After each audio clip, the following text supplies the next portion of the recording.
Antalis hledá produktového specialistu na digitální papír, což je úplně nová pozice v rámci společnosti. Proto hledáme někoho opravdu zkušeného z oboru digitálního papíru nebo tiskáren. A proč? No, protože budete zodpovědní za kompletní správu produktového portfolia, udržovat vztahy s významnými klientami a vytipovávat nové klienty.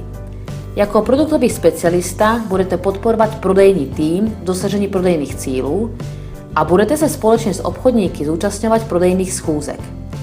Taky budete monitorovat a analyzovat konkurenci na trhu a být zodpovědný za řízení cenové politiky. V neposledné řadě budete realizovat produktové školení pro obchodní tým, připravovat marketingové akce a launchovat nové produkty.